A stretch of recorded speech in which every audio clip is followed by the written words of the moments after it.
श्री गणेशाय नमः। शांताकारं भुजगशयनं पद्मनाभं सुरेशं विश्वाधारं गगनसदृशं मेघवर्णं शुभांगं लक्ष्मीकान्तं कमलनयनं योगिविद्यानिगम्यं वन्दे विष्णुं भवभयहरं सर्वलोकैकनाथं। प्रह्लाद नारद पराशर पुंडरीक व्यासाम्बरीश शुक शौनक भीष्म दालभ्यान रुक्मांगदार्जुन वशिष्ठ विभीषण आदीन पुण्यानि मान परम भागवतान स्मरामि। शुरू करते हैं। श्री विदुर जी का चरित्र पढ़ेंगे। महात्मा मांडव्य के शाप से साक्षात धर्मराज ही विदुर जी के रूप में उत्पन्न हुए। कथा इस प्रकार है। एक बार चोर धन चुराकर मांडव्य ऋषि के आश्रम में रखकर छिप गए। राज कर्मचारी चोरों के सहित मुनि को भी ले गए। राजा ने कहा, सभी चोरों को शूली पर चढ़ा दो। शूली पर चढ़ते ही सभी चोर तो मर गए, लेकिन शूली की किंचित अनी लगने के बाद भी मुनि ज्यों के त्यों बैठे तप कर रहे थे। समाचार सुनकर राजा दौड़कर आया और चरणों में पड़कर अपराध के लिए क्षमा मांगी। राजा को क्षमा करके मुनि श्री धर्मराज जी के पास पहुँचे। मांडव्य जी बोले, धर्मराज जी, मुझे किस अपराध से शूली पर चढ़ना पड़ा? शीघ्र इसका रहस्य बताओ।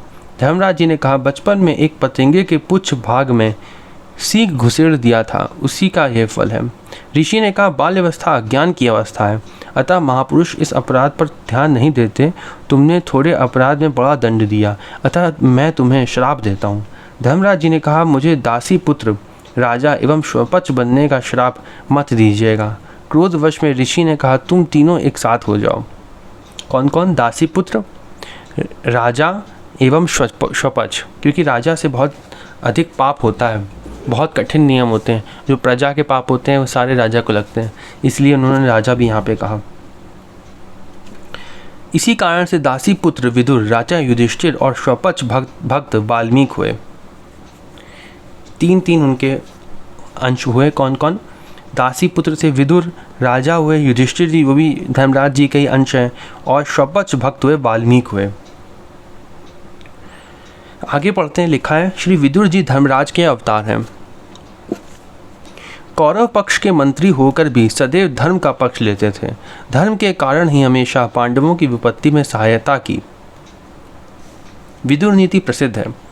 ना सा सभा, ये श्लोक लिखा हुआ है संस्कृत का। इसका अर्थ लिखा है, जिस सभा में बड़े बूढ़े नहीं वह सभा नहीं, जो धर्म की बात ना कहे वह बूढ़े नहीं, जिसमें सत्य नहीं वह धर्म नहीं, और जो कपट से पूर्ण हो वह सत्य नहीं। आत्मकल्याण को आप जीवन का परम लक्ष्य मानते थे। ये एक पुराण का दिया हुआ है। लिखा है, कुल के हित के लिए, महाभारत का दिया है। अच्छा हाँ, ये महाभारत का दिया है। लिखा है उसके लिए, कुल के हित के लिए एक व्यक्ति को त्याग दें,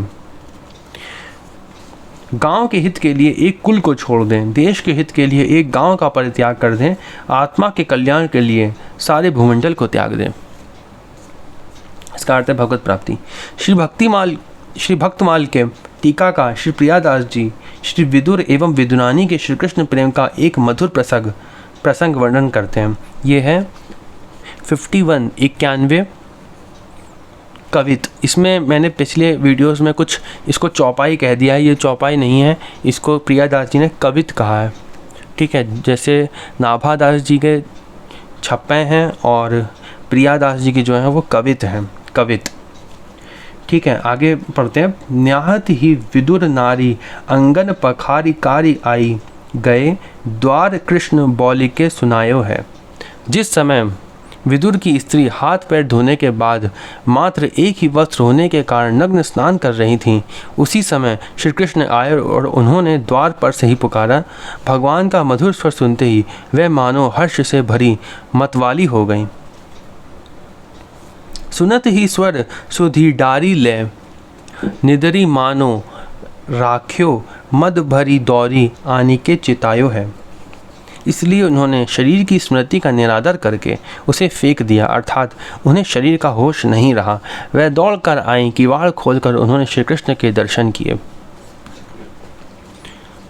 डारी दियो पीत पट कटी, लपटाए लियो हियो, सकुचायो वेश बेगी ही बनायो है। भगवान ने उन्हें प्रेम विह्वल हो देखकर अपना पीताम्बर उनके ऊपर डाल दिया। तब विदुरानी जी को कुछ होश आया और उन्होंने पीताम्बर को कमर से लपेट लिया। उनके मन में बड़ा संकोच हुआ। शीघ्र ही उन्होंने भीतर जाकर वस्त्र धारण कर लिए। फिर आकर भगवान के निकट बैठ गईं। भगवान ने कहा कि काकी, मुझे तो भूख लगी है। बैठी डिग आई केरा छीली, छीलिका खवाई आयो पति, खीजियो दुख कोटि गुनो पायो है। तब वह केला ले आई और पुनः प्रेम विवश बेसुध होकर केला छील छील कर छिलका खिलाने लगी। लिखा है वो उनको छिलका खिलाने लगी, भगवान को केला छील छील कर उनको छिलका खिला रही थी। भगवान बड़े चाव के साथ छिलके खा रहे थे। इतने में विदुर जी आ गए और इस दृश्य को देखकर बहुत झुंझलाए। विदुर जी ने विदुरानी जी को जब अपनी भूल का पता चला तब उन्हें विदुर जी से कोटि गुना अधिक दुख हुआ। केरा छीली छील का खवाई, सबते ऊंची प्रेम सगाई। दुर्योधन की मेवा त्यागी, साग विदुर घर खाई। ये गीता का लिखा है। पुत्रम पत्रम पुष्पम फलम तोयम, यो में भक्तया प्रयच्छति, तदहम भक्त्यु पत मशनामी प्रयतात्मना। मुझे ये संस्कृत के जो इतने कठिन कठिन शब्द होते हैं वो पढ़ने नहीं आते हैं अभी भी।